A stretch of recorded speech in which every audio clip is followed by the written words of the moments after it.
Je m'appelle Marie Duval, et à 35 ans, je vis à Paris, cette ville éternelle qui semble toujours scintiller sous les lumières des boulevards, mais qui cache aussi ses ombres dans les ruelles étroites. Mon existence, vue de l'extérieur, est un tableau idyllique, presque trop parfait pour être vrai. Nous habitons un appartement haussmannien dans le Marais, avec ses hauts plafonds moulurés, ses parquets qui craquent sous les pas et ses fenêtres qui s'ouvrent sur des cours intérieurs fleuris. Chaque matin, le soleil filtre à travers les voilages, illuminant les meubles anciens que j'ai chinés lors de nos premières années de mariage. C'est un havre de paix, ou du moins, c'est ce que je me répète en buvant mon café noir, debout devant la kitchenette, pendant que les enfants se préparent pour l'école. Mon travail est ma bouée de sauvetage, une ancre dans la réalité. Je suis professeur de littérature à la Sorbonne, cet édifice majestueux où les échos des grands auteurs résonnent dans les amphithéâtres bondés. J'enseigne Baudelaire et Rimbaud, disséquant leurs vers avec passion, guidant mes étudiants à travers les méandres de la poésie symboliste. Les discussions animées, les regards émerveillés des jeunes visages, me font sentir vivante, utile. Hier encore, lors d'un séminaire sur « Les fleurs du mal », un étudiant m'a challengé sur l'interprétation de la mélancolie baudelairienne, et j'ai ri, un rire franc qui a rempli la salle. C'est dans ces moments que je me sens moi-même, loin des contraintes domestiques. Mon salaire est modeste mais stable, suffisant pour contribuer aux dépenses du foyer, et j'ai même publié un article sur l'influence de la modernité dans la littérature française du XIXe siècle, qui m'a valu quelques félicitations de collègues lors d'un colloque à la Bibliothèque nationale. Pierre, mon mari, est le pilier apparent de cette vie. À 40 ans, il est médecin dans une clinique privée du 16e arrondissement, ce quartier chic où les façades bourgeoises abritent des secrets bien gardés. Il est respecté, consulté par des patients influents, des avocats, des hommes d'affaires, même quelques célébrités discrètes. Son cabinet est un sanctuaire de blancheur immaculée, avec des instruments high-tech et une équipe qu'il admire pour son diagnostic infaillible. En société, Pierre est charmant, irrésistible.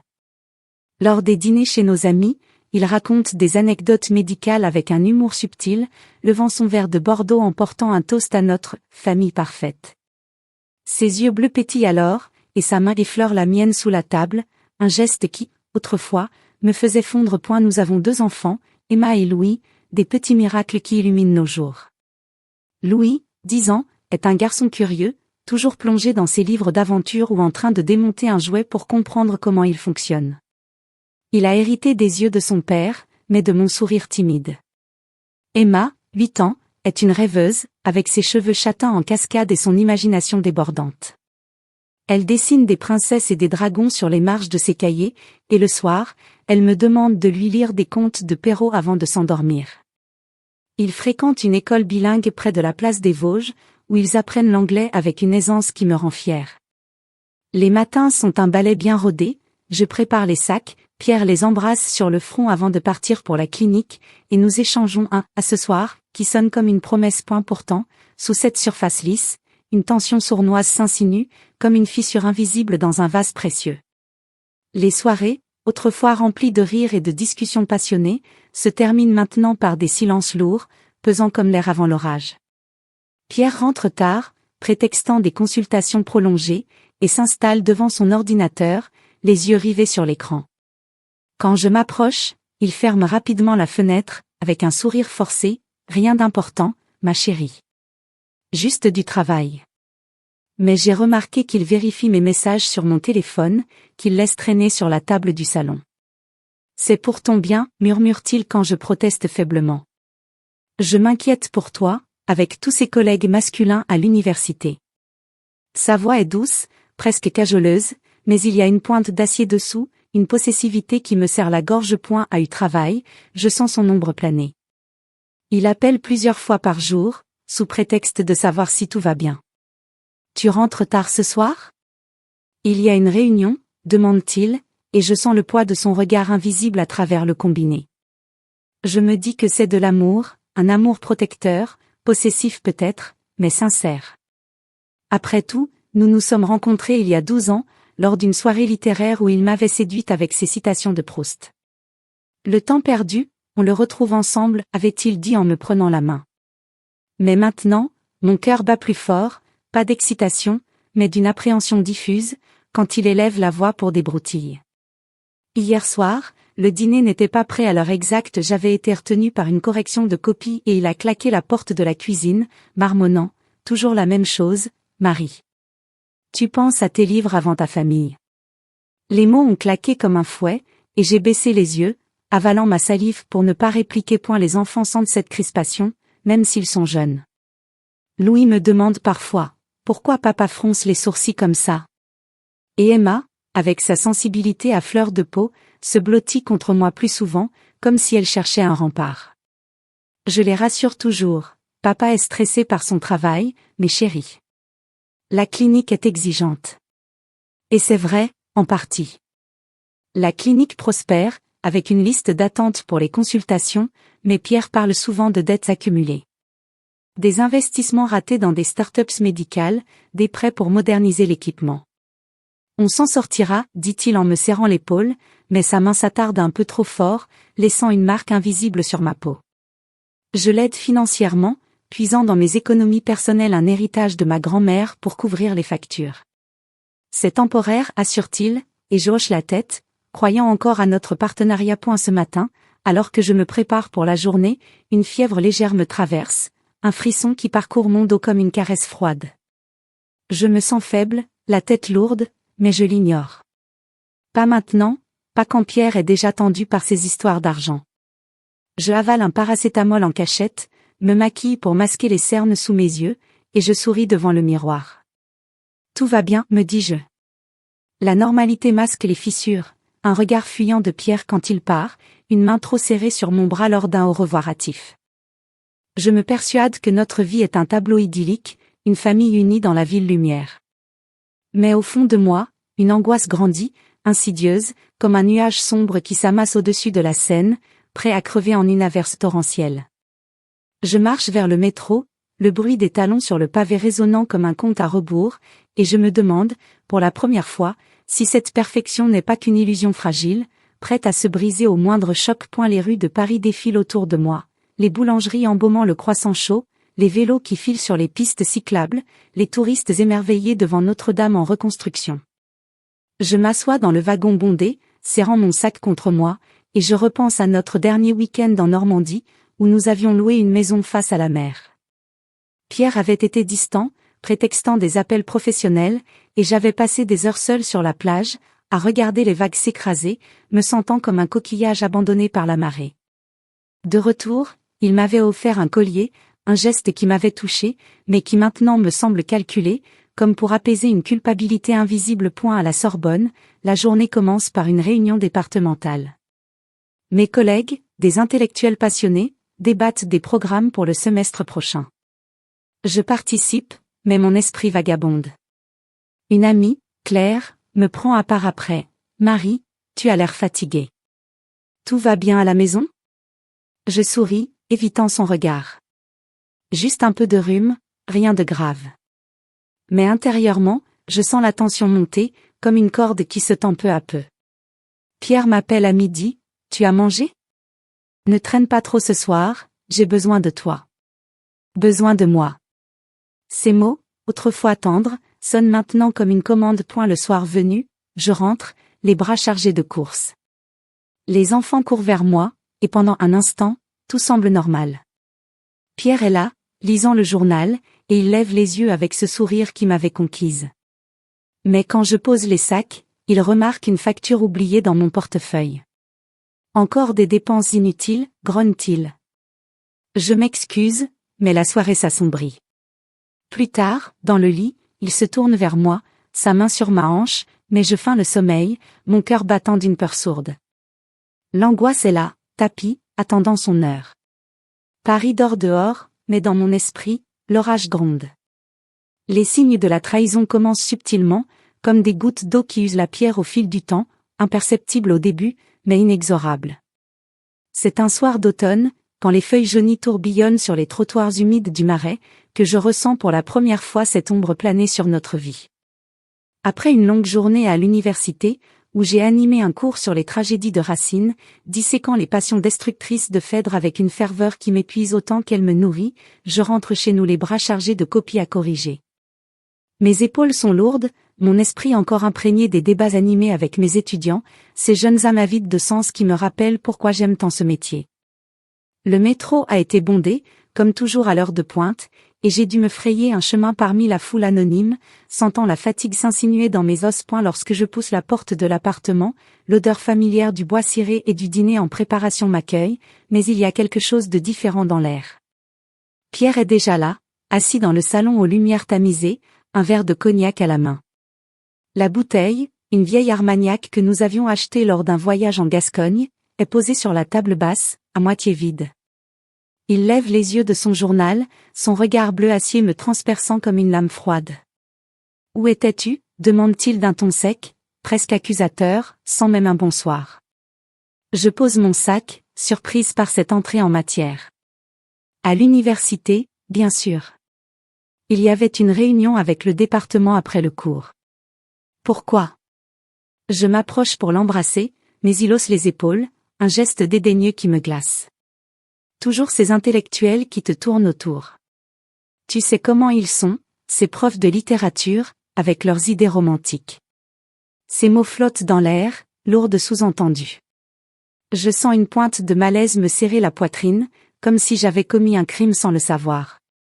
Pierre, c'était juste une réunion professionnelle, protestai-je faiblement, mais il se replonge dans son journal, marmonnant quelque chose sur la confiance. Le lendemain matin, le soleil filtre à travers les volets, chassant les ombres de la nuit, mais la tension persiste, comme un résidu amer dans ma tasse de café. Pierre m'invite à l'accompagner à la clinique, prétextant des papiers administratifs à signer pour une assurance familiale. J'accepte, pensant que cela pourrait apaiser l'atmosphère. La clinique, nichée dans une rue élégante du 16e arrondissement, est un havre de modernité, murs blancs impeccables, fauteuils en cuir design, et une odeur stérile de désinfectant qui masque les angoisses des patients. Je l'accompagne parfois pour ses formalités, et cela me donne l'occasion de voir Pierre dans son élément, ce médecin charismatique que tout le monde admire. Mais ce jour-là, je remarque Sophie pour la première fois, vraiment. Elle est la réceptionniste, une jeune femme d'une vingtaine d'années, avec des cheveux blonds cascadant en boucles parfaites, un maquillage discret qui met en valeur ses yeux verts pétillants, et une tenue professionnelle mais ajustée qui souligne sa silhouette élancée. Elle accueille Pierre avec un sourire trop familier, un éclat dans le regard qui va au-delà de la courtoisie. « Docteur Duval, votre café est prêt » dit-elle d'une voix suave, en posant sa main sur son épaule avec une familiarité qui me fait tressaillir. Sa main s'attarde une seconde de trop, un geste intime qui n'échappe pas à mon œil vigilant. Pierre rit, un rire complice, guttural, que je ne reconnais pas. Ce n'est pas le rire qu'il réserve à nos moments à deux, mais quelque chose de plus libre, de plus complice. Je sens une pointe de jalousie me piquer le cœur, comme une épine invisible. C'est professionnel, me dis-je intérieurement, chassant cette pensée comme on écarte une mouche agaçante. Sophie est juste une employée zélée, rien de plus. Pourtant, en la voyant lui tendre la tasse avec un clin d'œil discret, je me sens soudain de trop dans cette scène. Le soir venu, au dîner, la table est dressée avec soin, une nappe blanche, des bougies vacillantes, et un plat de coq au vin que j'ai préparé avec amour, mijoté pendant des heures pour lui faire plaisir. Les enfants, Emma et Louis, chahutent joyeusement, racontant leur journée à l'école. Louis a marqué un but au foot, Emma a dessiné un arc-en-ciel pour sa maîtresse. Pierre s'assoit, l'air distrait, et commence à manger sans un mot de remerciement. Puis, soudain, il pose sa fourchette et me regarde fixement. « Tu devrais faire plus attention à toi, Marie. Regarde-toi, avec ces cernes et cette tenue froissée. » Sophie, à la clinique, est toujours impeccable, même après une journée chargée. Ces mots me transpercent comme une lame fine, aiguisée, droit au cœur. Sophie. Encore elle. Je sens mes joues rougir, un mélange de honte et de colère bouillonnant en moi. « Qu'est-ce que tu veux dire par là » balbutiai-je, la voix tremblante. Il hausse les épaules à nouveau, rien, juste une observation. Tu étais plus soignée avant. Les enfants se taisent, sentant la tension, et Emma me jette un regard inquiet. Je ravale mes larmes, force un sourire pour eux, et change de sujet, parlant du temps qu'il fait. Mais intérieurement, je bouillonne. Ce soir-là, seul dans la salle de bain, sous la lumière crue du miroir, je pleure en silence, les larmes coulant sur mes joues comme une pluie libératrice. Je me sens inadéquate, laide, indigne de cet homme que j'ai aimé si passionnément. Pourquoi compare-t-il? Est-ce ma faute? À partir de ce moment, le comportement de Pierre change, ou plutôt, il s'amplifie, comme une mélodie qui monte en crescendo. Il commence à contrôler mes sorties avec une subtilité manipulatrice. Un vendredi soir, j'avais prévu de rejoindre des collègues pour un verre après une conférence sur Proust, un événement rare, une bouffée d'air dans ma routine. Mais quand je le lui annonce, il fronce les sourcils. Pas ce soir, Marie. J'ai besoin de toi ici. Les enfants, le dîner. Et puis, qui sait ce qui se passe dans ces bars avec tes amis? Sa voix est calme, presque raisonnable, mais il y a une exigence sous-jacente qui me fait céder. D'accord, murmurai-je, annulant par un message rapide, sentant une partie de moi se rétrécir. Les appels incessants au travail deviennent une norme, mon téléphone vibre plusieurs fois par jour, et c'est toujours lui. Avec qui parles-tu? Qu'est-ce que tu fais pour le déjeuner? Les questions sur mes amis se multiplient, teintées de suspicion. Ce Julien, ton collègue, il t'appelle souvent, non? Une fois, c'est l'escalade. Je rentre d'une course rapide au marché, et je trouve Pierre en train de fouiller mon sac à main, posé sur le comptoir de la cuisine. Ses doigts agiles explorent les compartiments, sortant un billet de métro usé que j'avais gardé pour un remboursement. Avec qui étais-tu? Accuse-t-il, les yeux plissés, tenant le billet comme une preuve irréfutable. Mon cœur bondit dans ma poitrine. Personne. C'est juste un billet pour l'université, Pierre. Pourquoi fouilles-tu mes affaires? Il nie, bien sûr, je cherchais mes clés. Mais avoue que c'est suspect. Je nie farouchement, mais son doute s'installe comme un poison lent, rongeant ma confiance.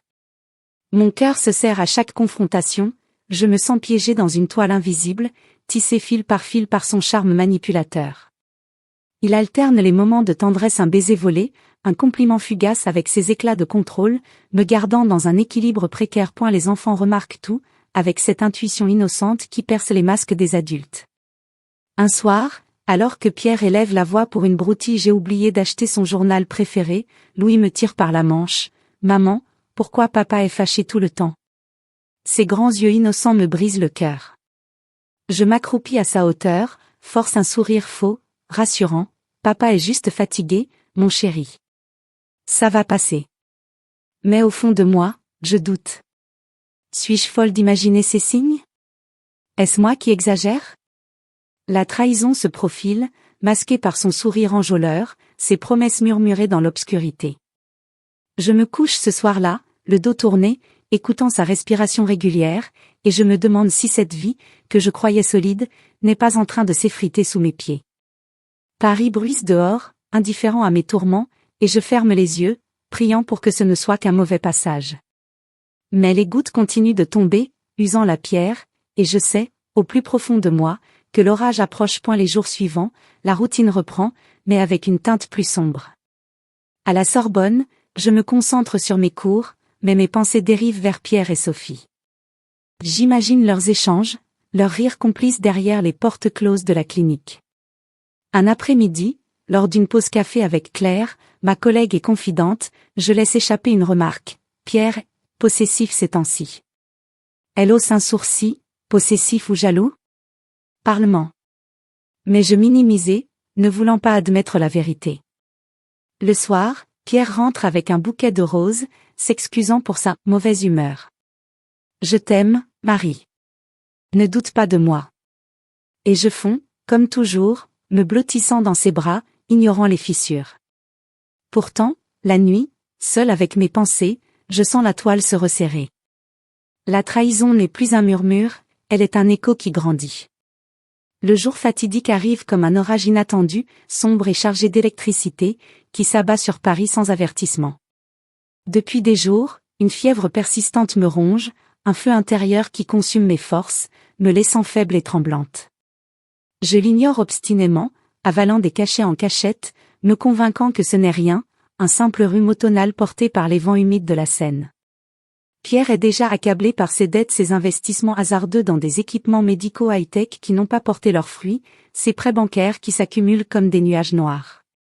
Pas maintenant, me dis-je en me regardant dans le miroir de la salle de bain, où mon reflet pâle et cerné me renvoie une image que je peine à reconnaître. Je ne veux pas alourdir son fardeau, pas quand il répète sans cesse que la clinique traverse une passe difficile, que chaque euro compte. Alors, je serre les dents, ajuste mon manteau d'automne, un trench beige usé que j'aime pour son confort, et je décide de l'accompagner à la clinique. Il m'a convaincu la veille au soir, lors d'un dîner tendu où il a insisté, « Viens demain pour une consultation rapide.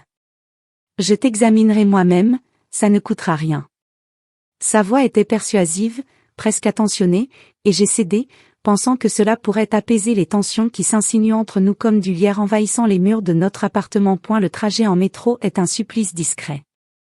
La ligne 1, bondée comme toujours, me secoue dans un wagon étouffant où les odeurs de parfums mélangées à la sueur humaine me donnent la nausée.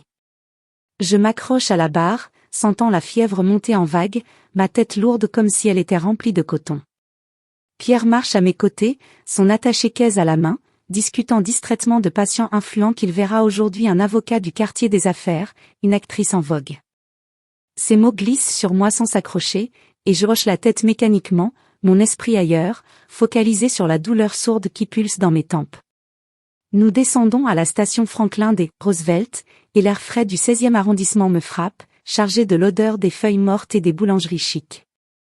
La clinique se dresse là, un bâtiment moderne aux façades vitrées reflétant le ciel gris, un sanctuaire de santé pour les nantis de Paris. En entrant, l'accueil est familier, le sol en marbre poli, les sièges ergonomiques alignés, et Sophie derrière son comptoir, avec son sourire professionnel qui masque une assurance presque arrogante. Et la salle d'attente est bondée ce matin-là, un microcosme de la société parisienne, 23 patients, précisément je les compte machinalement pour me distraire de mon malaise. Il y a une vieille dame élégante en manteau de fourrure, feuilletant un magazine People, un homme d'affaires en costume 3 pièces, tapotant frénétiquement sur son smartphone, une mère avec son enfant turbulent, qui joue avec un jouet en plastique, et d'autres encore, des anonymes au regard curieux qui se posent sur nous quand nous entrons. Pierre, enfilant sa blouse blanche immaculée, arbore son air d'autorité habituel, ce charisme médical qui le rend irrésistible aux yeux des autres. Il salue Sophie d'un signe de tête, et je remarque, une fois de plus, ce bref échange de regards, un éclat complice qui me noue l'estomac. « Bonjour, docteur Duval », roucoule-t-elle, et sa voix porte une intimité que je choisis d'ignorer. Nous nous asseyons brièvement, Pierre examinant un dossier patient sur sa tablette, ses doigts volant sur l'écran avec précision. Soudain, une quinte de tout me surprend, faible mais incontrôlable, émanant de ma poitrine comme un aveu de faiblesse. Je porte la main à ma bouche, sentant la chaleur de la fièvre irradier de mon front. Pierre lève les yeux, et son visage se durcit instantanément, passant de la concentration professionnelle à une colère froide, contenue. Ses traits se crispent, ses lèvres se pincent en une ligne fine, et avant que je puisse m'excuser, il explose. Il lève la main sur moi, pas une gifle franche, mais un geste menaçant, suspendu dans l'air comme une menace imminente, devant tous ses témoins. Sa paume ouverte plane près de mon visage, tremblante de rage, et sa voix tonne dans la pièce silencieuse, « Tu tombes malade à un moment pareil ? Alors que je suis l'endetté ?» Les mots claquent comme des coups de fouet, résonnant contre les murs blancs, amplifiés par le choc collectif. Les patients se figent, leurs murmures choqués remplissant l'espace, un oh, étouffé ici, un souffle retenu là. Mon cœur s'effondre dans ma poitrine, un abîme s'ouvrant sous mes pieds, aspirant toute ma dignité. Une vague de honte m'envahit, brûlante comme du feu liquide coulant dans mes veines, me consumant de l'intérieur. Je sens mes joues s'empourprer, mes yeux piqués, et les larmes monter inexorablement, mais je les retiens par pure force de volonté, refusant de craquer devant cette assemblée. Puis, comme si la scène n'était pas assez dévastatrice, Sophie intervient depuis son comptoir, avec un sourire narquois qui étire ses lèvres peintes en rouge vif. Elle penche la tête, ses boucles blondes cascadant avec grâce, et lance d'une voix mielleuse, « Mon chéri, laisse ça pour la maison, pas ici. » Mon chéri ? Le mot me transperce comme une dague aiguisée, plantée droit dans mon cœur, tournoyant pour maximiser la douleur. Le temps se suspend, je réalise alors, avec une clarté aveuglante, la vérité que j'avais refusé d'admettre. Sophie n'est pas juste une réceptionniste zélée, elle est sa maîtresse, la complice de ses mensonges, celle qui partage ses nuits tardives sous prétexte de « travail administratif ». Les pièces du puzzle s'assemblent en un instant, les regards complices, les « réunions » prolongées, les parfums étrangers sur ses chemises. Les regards compatissants des patients me pèsent maintenant comme des chaînes, une humiliation publique qui me ronge l'âme, me dévorant vivante. Je me sens nue, exposée sous les projecteurs impitoyables de leur jugement silencieux, réduite à rien, une épouse trompée, une femme brisée, un objet de pitié dans cette salle aseptisée. Pierre rit nerveusement, un rire forcé, artificiel, qui sonne faux dans le silence tendu, comme s'il tentait de transformer cette explosion en une blague maladroite. Allons, ce n'est rien, marmonne-t-il en baissant la main, jetant un regard circulaire pour désamorcer la situation. Mais le mal est fait, l'air est chargé d'embarras, et je sens les murmures reprendre, plus insistants. Pauvre femme, quel scandale. Mon corps tremble, un frisson incontrôlable qui parcourt mes membres, mélange de choc et de rage sourde naissant au fond de moi, comme une braise attisée par le vent. Comment a-t-il osé? Devant tous ces inconnus, dans son propre sanctuaire professionnel? La fièvre amplifie tout, les lumières trop vives me blessent les yeux, les odeurs de désinfectant me donnent la nausée, et mon cœur bat à tout rompre, un tambour de guerre dans ma poitrine. Calmement, avec une voix que je ne reconnais pas, ferme, presque détachée, je demande, puis-je aller aux toilettes?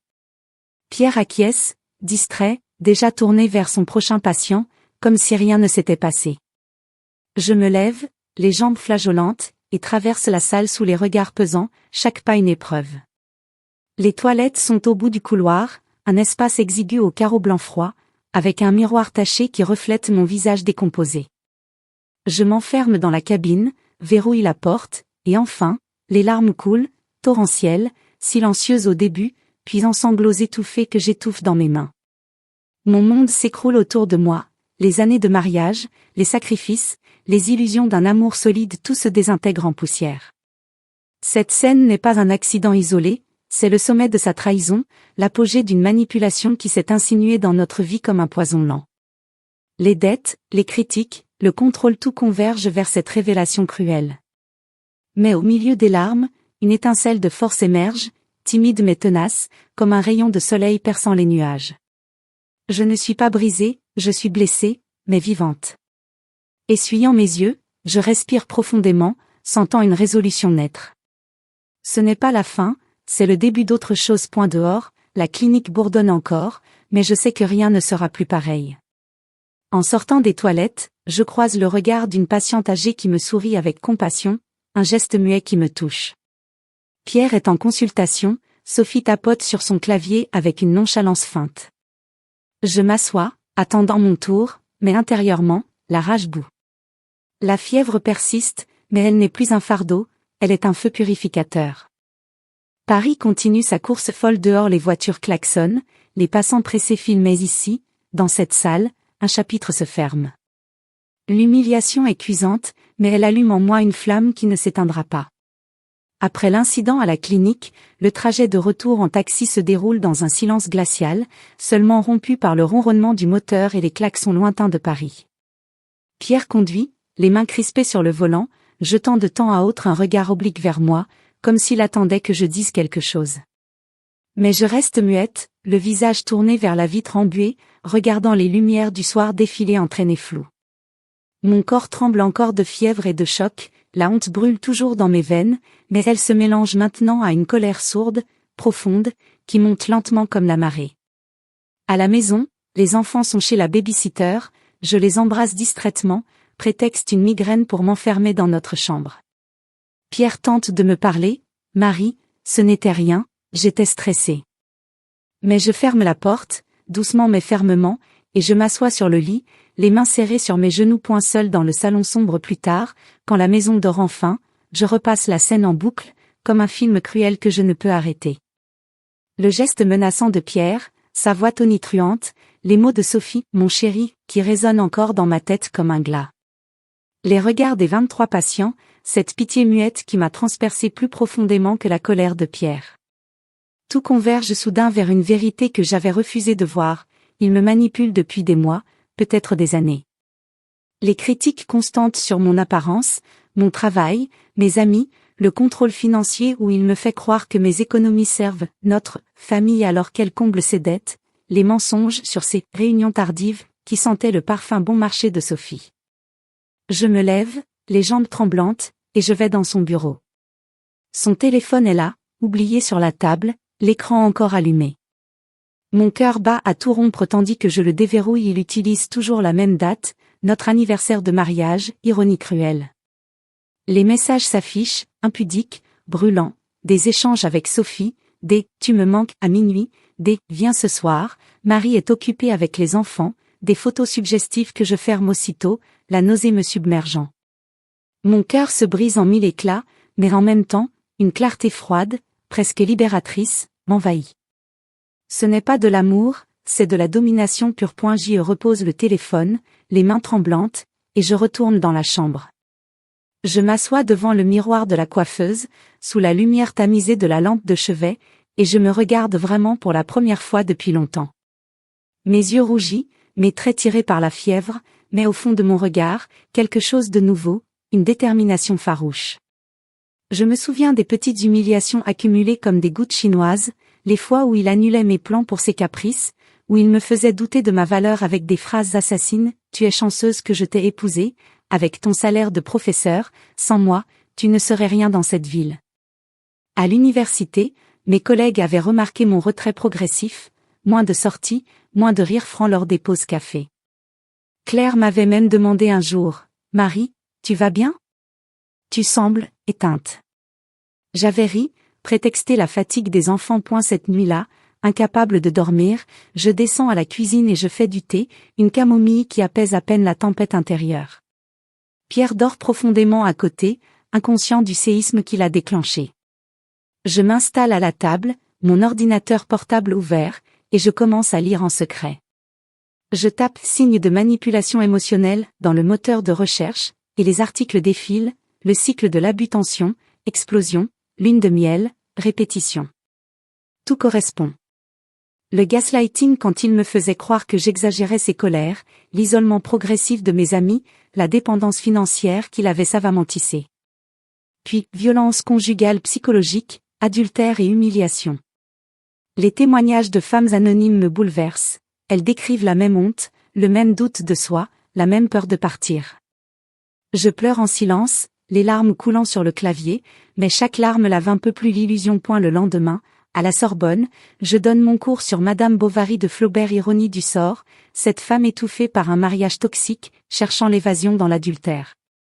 Mes étudiants sont captivés, mais moi, je parle avec une intensité nouvelle, comme si chaque mot d'Emma résonnait en moi. À la pause, Claire me prend à part dans le couloir au mur couvert d'affiches littéraires. « Marie, tu as l'air différente aujourd'hui. Plus forte, mais aussi plus triste. Tout va bien à la maison ? » Cette fois, je ne mens pas complètement. Pas vraiment, murmurai-je, la voix brisée. Pierre, il y a eu un incident. Je lui raconte vaguement l'humiliation publique, sans entrer dans les détails de Sophie. Ses yeux s'écarquillent, puis se remplissent de compassion. C'est de l'abus émotionnel, Marie. J'ai suivi une conférence là-dessus l'an dernier. Tu devrais lire sur le sujet, ou parler à quelqu'un. Elle me recommande un site d'association, et je note l'adresse discrètement. Le soir, Pierre rentre avec un bouquet de lys blanc, mes fleurs préférées et une expression contrite. Ma chérie, pardon pour hier. J'étais sous pression avec les dettes, la clinique. Ce n'était pas toi. Il me prend dans ses bras, et pendant un instant, l'ancien réflexe joue, je me laisse aller contre lui, sentant son odeur familière. Mais ses yeux restent froids, calculateurs, il n'y a pas de vrai remords, seulement la peur d'avoir été trop loin. Je simule le pardon, hoche la tête, murmure « ça va » pour ne pas déclencher une nouvelle dispute. Mais intérieurement, je m'éveille. Je commence à observer ses gestes, ses mots, avec une lucidité nouvelle. Quand il vérifie mon téléphone, par habitude, je ne proteste plus ouvertement, mais je note mentalement. Quand il parle de Sophie comme d'une simple employée efficace, je souris sans rien dire. Les nuits suivantes, je lis avidement, caché sous les couvertures avec la lumière de mon téléphone. Les signes de manipulation, dévalorisation, contrôle, alternance chaud-froid. Tout est là. Je pense aux enfants, dormant dans leur chambre aux murs couverts de posters et de dessins. Louis, si sensible, qui sent déjà la tension, Emma, qui se blottit contre moi plus souvent. Je leur jure intérieurement de les protéger, de ne pas les laisser grandir dans cette atmosphère toxique. Je commence à planifier, discrètement, je transfère une petite somme sur un compte secret, je note les coordonnées d'un avocat spécialisé en divorce que j'ai trouvé en ligne, je sauvegarde des captures d'écran des messages de Pierre pour preuve. Appeler une association ? Le numéro est enregistré dans mes favoris sous un faux nom. Et la conscientisation est douloureuse, comme une renaissance par le feu. Chaque vérité découverte brûle, mais elle forge aussi quelque chose de nouveau en moi, une force que je ne soupçonnais pas. Je ne suis pas faible, j'ai été piégée, endormie par des années d'amour conditionnel. Je marche dans Paris ces jours-là avec un regard neuf, les quais de Seine sous la pluie fine, les cafés bondés du Marais, les passants pressés, tout semble plus vif, comme si j'émergeais d'un brouillard. À l'université, je ris à nouveau franchement avec mes collègues, je participe au débat avec passion. Pierre remarque le changement. Tu es distante ces temps-ci, dit-il un soir, soupçonneux. Je hausse les épaules, juste fatiguée. Mais au fond, je grandis. La femme qui se regardait dans le miroir, brisée, commence à disparaître. À sa place, une autre émerge, résolue, lucide, prête à agir. Cette période de réflexion est un tourbillon intérieur. La colère alterne avec la tristesse, le doute avec la certitude. Mais chaque jour, la balance penche un peu plus vers la liberté. Je ne serai plus sa victime. Je ne serai plus la Marie qui baisse les yeux. La graine plantée dans les toilettes de la clinique, au milieu des larmes, commence à germer. Et bientôt, elle deviendra un arbre solide, capable de briser les chaînes. Le point de rupture ne surgit pas des jours plus tard, dans le calme relatif de l'appartement ou lors d'une dispute nocturne. Non. Il explose précisément là où tout a basculé, dans les toilettes des femmes de la clinique, quelques instants après l'humiliation publique. Je suis encore adossée à la porte de la cabine, le front brûlant de fièvre, les joues striées de larmes que j'essuie rageusement avec le dos de la main. Le miroir au-dessus du lavabo me renvoie l'image d'une femme que je ne reconnais plus, yeux rougis, lèvres tremblantes, peau livide. Mais au milieu de cette détresse, quelque chose se raidit en moi, une colonne vertébrale nouvelle qui se redresse. Je ne pleurerai plus pour lui. Je ne supplierai plus son pardon. Je ne rentrerai plus à la maison ce soir comme si rien ne s'était passé. Mon téléphone tremble dans ma main moite. Il y a des mois, lors d'un colloque à la Sorbonne sur les violences faites aux femmes, j'avais discrètement noté dans mes contacts un numéro d'urgence, celui d'une association parisienne spécialisée dans l'accompagnement des victimes de violences conjugales. Je l'avais enregistré sous le nom anodin, Claire Colloque, pour que Pierre ne se doute de rien s'il fouillait encore mon répertoire. Je compose le numéro, le cœur cognant si fort que je crains qu'on l'entende à travers la porte. Une voix calme, professionnelle, féminine, répond presque immédiatement. Association Solidarité Femmes, bonjour. En quoi puis-je vous aider ? Je murmure, la gorge serrée, j'ai besoin d'aide. Tout de suite. Je suis à la clinique privée du docteur Pierre Duval, dans le 16e. Mon mari vient de m'humilier et de lever la main sur moi devant toute la salle d'attente. Sa maîtresse est la réceptionniste. Je ne peux plus rentrer chez moi ce soir. Un silence bref, puis la voix reprend, posez mais urgente, restez où vous êtes. Nous envoyons 2 accompagnateurs immédiatement. Ils seront là dans 5 minutes. Ne sortez pas seul. Je raccroche, le souffle court. 5 minutes. 5 minutes pour que tout bascule définitivement. Je m'adosse au mur carrelé, froid contre ma nuque brûlante, et je respire profondément. Les bruits de la clinique me parviennent étouffés, le murmure des patients, le cliquetis du clavier de Sophie, la voix de Pierre qui appelle déjà le suivant. Je ferme les yeux et je revois la scène, sa main levée, le « mon chéri » de Sophie, les regards choqués. Plus jamais.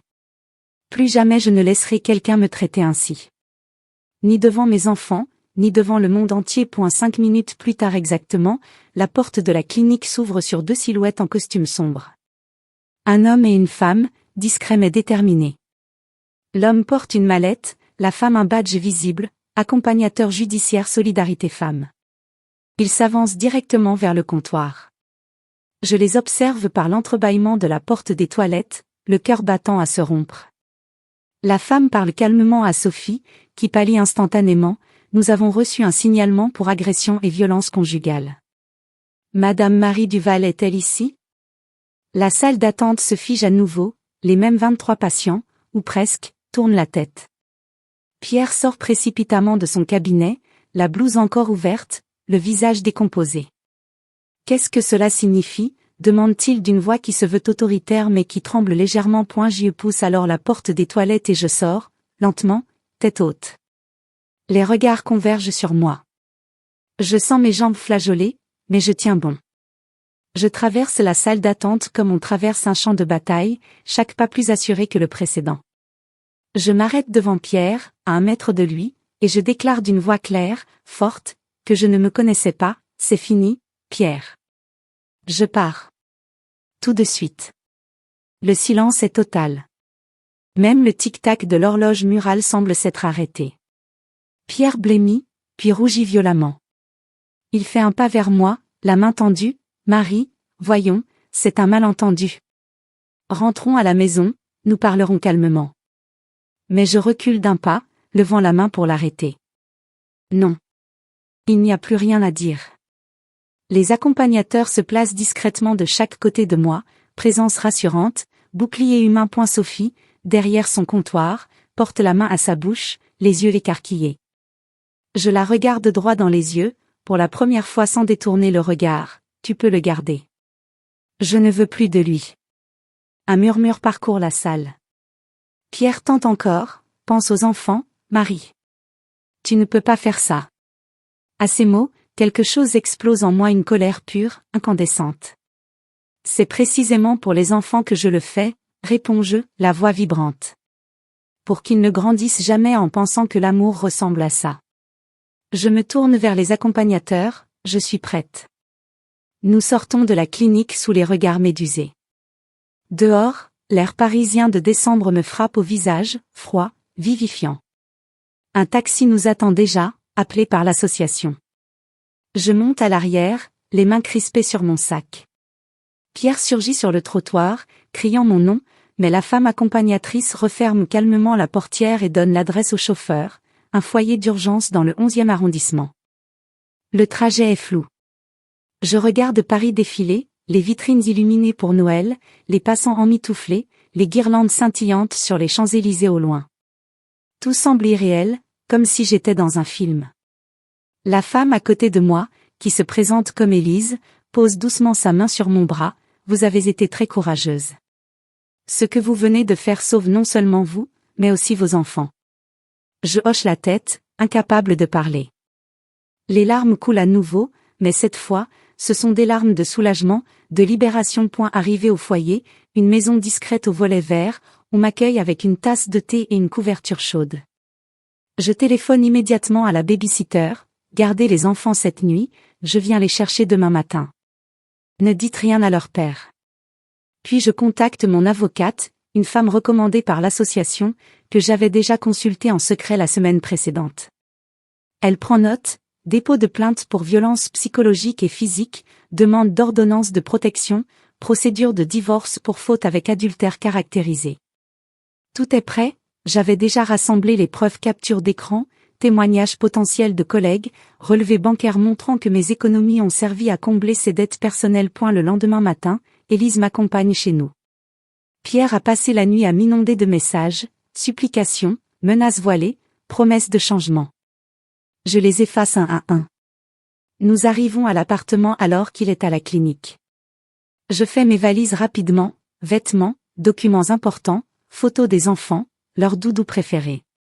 Emma et Louis me rejoignent en fin de matinée, amenés par la baby-sitter. Ils me voient, courent dans mes bras. Emma pleure. « Maman, où on va ? Pourquoi papa crie au téléphone ? » Je m'agenouille, les serre contre moi. On va vers une nouvelle vie, mes trésors. Une vie plus calme, plus joyeuse. Papa a fait des erreurs très graves, mais vous n'êtes pas en cause. Je vous aime plus que tout. Louis, sérieux, hoche la tête, je veux rester avec toi, maman. Ces mots me donnent la force de tout un océan. J'y bloque le numéro de Pierre. Je change les serrures dans la journée, grâce à l'ordonnance d'éloignement obtenue en urgence. Les dettes ? L'avocate confirme, elles sont contractées à son nom seul, je n'en réponds pas. Mon salaire, mes économies restantes suffiront pour recommencer. Ce soir-là, installé provisoirement chez ma sœur en banlieue, je borde les enfants dans leur nouvelle chambre d'appoint. Ils s'endorment vite, épuisés. Je m'assois sur le balcon, une tasse de thé entre les mains, et je regarde les lumières de Paris au loin. Mon cœur bat encore la chamade. Peur, soulagement, colère, espoir se mélangent en un cocktail violent. Mais au milieu de tout cela, une certitude absolue, j'ai choisi moi. J'ai choisi mes enfants. J'ai choisi la dignité. Le point de rupture n'a pas été une lente décision mûrie dans le calme. Il a été un éclair, un cri intérieur devenu action immédiate. Et dans cet éclair, j'ai vu clairement, la femme que je suis vraiment, celle qui refuse l'humiliation, celle qui refuse la trahison, celle qui se relève. Ce n'est pas une fin. C'est le premier jour d'une vie où je respire enfin librement. Pierre ne lâche pas prise facilement. Il est comme ces lianes qui s'accrochent au vieux mur haussmannien, plus on tire, plus elle serre. Dès le lendemain de mon départ, mon téléphone vibre sans discontinuer. D'abord les messages suppliants, « Marie, reviens, je t'en supplie. » C'était une erreur, une crise passagère. Pense aux enfants, à notre famille. Puis les promesses grandiloquentes, « Je vais changer, je te le jure. » Je prends rendez-vous chez un thérapeute dès demain. Je lis, le cœur serré malgré moi, car une partie de l'ancienne Marie voudrait encore y croire. Mais je n'ai plus cette naïveté-là. Je supprime chaque message sans répondre, et quand ils deviennent trop nombreux, je bloque son numéro. Le silence qui suit est presque effrayant, comme le calme avant une nouvelle tempête. 2 jours plus tard, un énorme bouquet de roses rouges arrive à l'université. 36 tiges, luxuriantes, accompagnées d'une carte manuscrite, à ma femme adorée, pardon pour tout. Ton amour éternel, Pierre. Mes collègues du département de littérature s'extasient autour du vase. Quel romantique, ton mari. Claire, la seule à connaître la vérité, me jette un regard inquiet.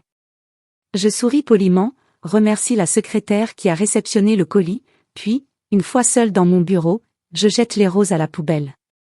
Les épines me griffent les doigts, et le sang perle sur ma peau comme une petite revanche. Je prends une photo du bouquet condamné et je l'envoie à mon avocate, preuve supplémentaire de tentative de manipulation. Pierre change alors de stratégie. Il contacte ma famille. Ma sœur aînée, Isabelle, chez qui je vis temporairement avec les enfants en attendant un logement stable, reçoit un appel larmoyant. Isabelle, Marie est instable en ce moment, elle traverse une crise. Aidez-moi à la raisonner, pour les petits. Isabelle, qui m'a vu arriver en larmes avec mes valises, ne se laisse pas attendrir. Elle me rapporte la conversation le soir même, autour d'un thé dans sa cuisine cosy de Saint-Germain-en-Laye. Il a pleuré au téléphone, Marie. Il disait que tu exagérais tout, que c'était hormonal, que tu avais besoin de repos. Je ris, un rire amer qui surprend même moi. Hormonal? Après m'avoir humilié devant 23 patients? Isabelle me serre dans ses bras, je suis fière de toi. Ne recule pas, à la clinique, Pierre passe à la diffamation discrète. Des rumeurs circulent parmi les patients communs, Marie fait une dépression nerveuse, elle a tout inventé pour l'argent. Sophie, paniquée à l'idée que l'adultère soit exposé publiquement, m'appelle même un soir depuis un numéro masqué. Sa voix tremblante, presque hystérique, « Marie, s'il te plaît, laisse-le-moi. Je l'aime, tu comprends? Mais ne détruis pas sa carrière, il n'a fait que lever la voix. » Je l'écoute, stupéfaite de son culot. Puis je réponds calmement, « Sophie, tu peux l'avoir entier. Je ne veux plus rien de lui. Mais assumez les conséquences de vos choix. » Je raccroche avant qu'elle ne puisse répliquer, le cœur battant de rage contenue. Cette conversation me conforte, je ne suis plus la femme qui se tait. Les semaines suivantes sont une guerre d'usure. Pierre demande une médiation judiciaire pré-divorce. Nous nous retrouvons dans un bureau neutre du tribunal de Paris, avec nos avocats respectifs et une médiatrice. Il arrive impeccablement vêtu, costume anthracite, cravate sobre, les yeux rougis comme s'il n'avait pas dormi depuis des jours. Dès que la porte se ferme, il craque. Des larmes coulent sur ses joues, sa voix se brise, « Marie, je t'aime encore. Regarde ce que tu nous fais subir. On peut tout réparer, aller en thérapie de couple, partir en week-end comme avant. » Il tend la main vers moi par-dessus la table. Pendant une fraction de seconde, je vois l'homme que j'ai épousé, charmeur, vulnérable, persuasif. Mais je vois aussi le manipulateur. Ses larmes sont théâtrales, calculées, il n'y a pas de vrai remords dans ses yeux, seulement la peur de perdre le contrôle. Je retire ma main, froide. Pierre, l'amour ne lève pas la main sur quelqu'un. L'amour ne trompe pas pendant des mois. L'amour ne humilie pas en public. La médiatrice note, impassible. Je refuse tout compromis immédiat, garde alternée sous supervision pour l'instant, partage des biens à examiner, pension alimentaire provisoire. Pierre sort de la pièce blême, vaincu pour la première fois. Chaque tentative de sa part me fortifie davantage. Les enfants s'adaptent peu à peu chez Isabelle, Emma dessine des maisons avec des soleils immenses, Louis joue au foot dans le jardin avec ses cousins. Je leur explique doucement, à hauteur d'enfant, papa a fait des erreurs très graves. Il a besoin de temps pour apprendre à être gentil. Mais nous, on va bien, tous les trois. Ils posent des questions, pleurent parfois la nuit, mais ils sentent ma solidité nouvelle et s'y accrochent comme à une bouée. Pierre menace alors financièrement. Un soir, un courrier recommandé arrive, il conteste le montant de la pension provisoire, prétend que sans lui je serais ruiné en 6 mois. Mais mon avocate rit en lisant le dossier, les dettes sont à son nom, les preuves d'adultère et de violence psychologique solides. Mon salaire de professeur, mes économies restantes, plus l'aide au logement d'urgence, suffisent largement.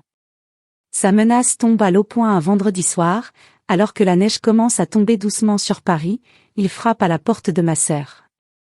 J'entends sa voix dans l'interphone, « Marie, ouvre-moi, il faut qu'on parle. » Juste 5 minutes. Les enfants dorment déjà. Isabelle veut appeler la police immédiatement, mais je descends moi-même. Je reste derrière la porte close, sans l'ouvrir. « Pierre, tu as une ordonnance d'éloignement. Pars, ou j'appelle les forces de l'ordre. » Il insiste, pleure, frappe plus fort. « Tu détruis notre famille. Tu es cruel. » Sa voix résonne dans l'escalier.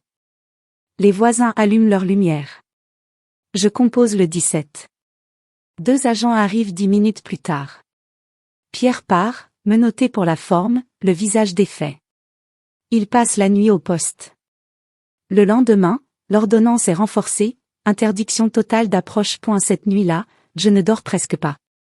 Je m'assois à la fenêtre, regardant la neige recouvrir les toits de tuiles. Chaque manipulation ratée de Pierre est une brique supplémentaire dans le mur que je construis autour de ma nouvelle vie. Sa réaction se mélange de supplications, de menaces, de larmes de crocodile me confirme que j'ai eu raison. Il ne cherche pas à me reconquérir par amour, il cherche à reprendre le contrôle. Mais le contrôle, il ne l'aura plus jamais. Le lendemain matin, je prends les enfants pour une promenade dans le parc enneigé. Louis fait un bonhomme de neige, et Marie quand il lui met une carotte en guise de nez. Je les regarde, le cœur gonflé d'une tendresse infinie. Je ne suis plus sa proie. Je ne suis plus la femme qui baisse les yeux. Je suis Marie, entière, debout, inébranlable. Et cette force, personne ne pourra plus me la voler. Les mois qui suivront apporteront encore des escarmouches, courriers d'avocats, audiences, négociations. Mais chaque fois que Pierre tente une nouvelle manœuvre, je sens en moi cette armure se renforcer. Sa manipulation échoue, butant contre ma résolution. Je grandis dans l'adversité, comme un arbre qui enfonce ses racines plus profondément dans la tempête. Et je sais, au plus profond de mon être, que la liberté que j'ai choisie vaut toutes les batailles. 6 mois plus tard, je respire enfin librement, comme si Paris elle-même avait ouvert grand ses poumons pour moi. Le divorce a été prononcé un matin de printemps pluvieux, dans une salle d'audience froide du tribunal de grande instance. Pierre n'a pas contesté les fautes graves, violences psychologiques, adultère caractérisé, humiliation publique. Les preuves étaient accablantes, témoignages des patients de la clinique, capture des messages avec Sophie, relevés bancaires montrant comment il avait dilapidé mes économies. Il a baissé les yeux quand le juge a lu le délibéré, et pour la première fois, je n'ai ressenti ni pitié ni regret, seulement un immense soulagement. Il verse une pension alimentaire correcte pour les enfants et une prestation compensatoire qui me permet de voir l'avenir sans angoisse. Sa carrière, elle, a pris un coup sérieux, plusieurs patients influents ont changé de médecin après que l'histoire a filtré dans les cercles du 16e, et la clinique a dû se séparer de Sophie pour éviter un scandale plus large. Elle a quitté Paris, paraît-il, pour une petite ville de province. Je n'ai plus jamais entendu parler d'elle, et cela me convient parfaitement. J'ai déménagé dans un petit appartement lumineux à Montmartre, au 5e étage d'un immeuble ancien aux escaliers grinçants. Les fenêtres donnent sur les toits de zinc scintillant sous la pluie ou le soleil, et les matins, j'entends les cloches de la basilique du Sacré-Cœur résonner comme une bénédiction.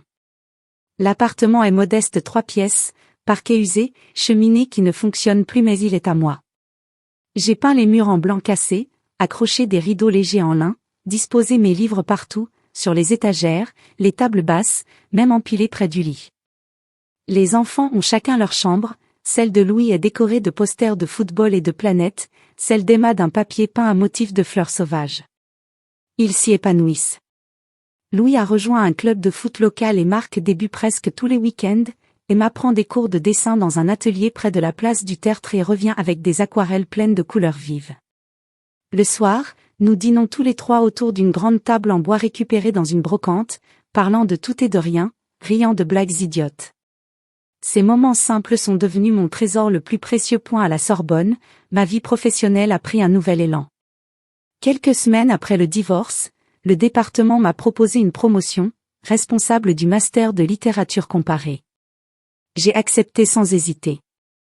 Mes cours sont plus passionnés que jamais, je parle de résilience à travers les héroïnes de Balzac, de liberté chez Simone de Beauvoir, de renaissance chez Marguerite Duras. Les étudiants le sentent. Ils viennent me voir après les amphithéâtres, posent des questions plus personnelles, me confient parfois leurs propres doutes.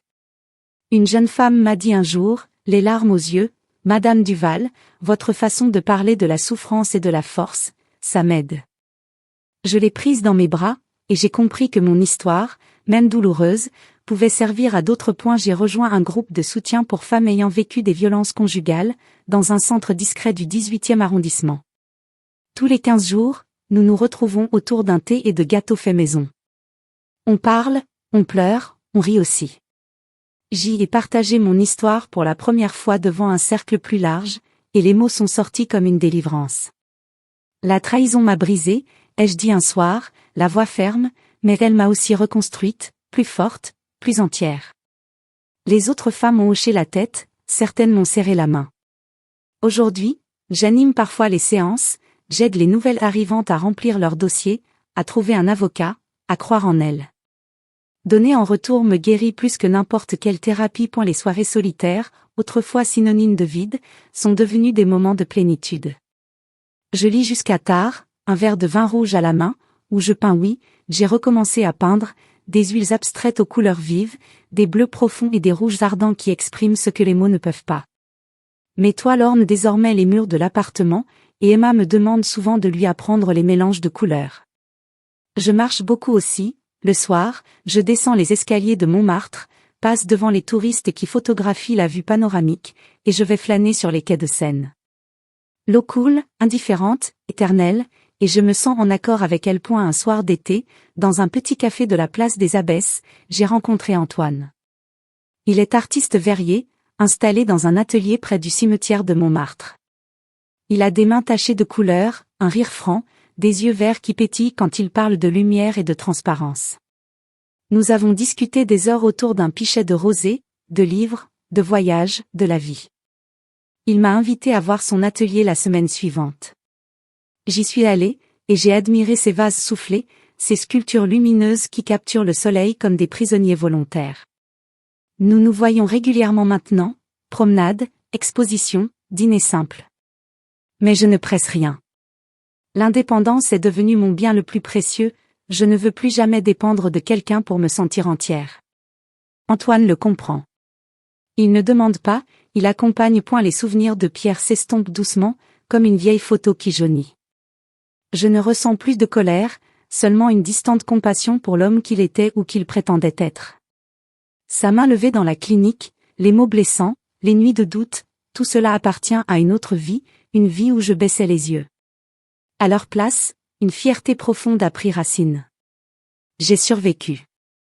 J'ai triomphé. Je me suis relevé, non pas malgré la trahison et l'humiliation, mais grâce à elles. Elles m'ont forgé dans le feu, m'ont appris que la force n'est pas dans l'absence de douleur, mais dans la capacité à se tenir debout au milieu d'elles. Par un beau matin d'automne, je marche le long de la Seine avec les enfants. Les feuilles rougissent sur les arbres, l'air est vif, chargé d'odeurs de châtaignes grillées.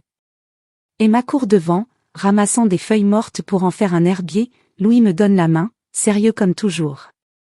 Je m'arrête un instant sur le pont des Arts, plus de cadenas désormais, mais la vue est toujours aussi belle. Je ferme les yeux, sens le vent caresser mon visage, et je murmure pour moi-même, je suis Marie. Entière. Libre. Les enfants m'appellent, rient, et je les rejoins en courant, le cœur léger. À la vie n'est plus une cage dorée aux barreaux invisibles. C'est un ciel ouvert, immense, où je vole enfin de mes propres ailes.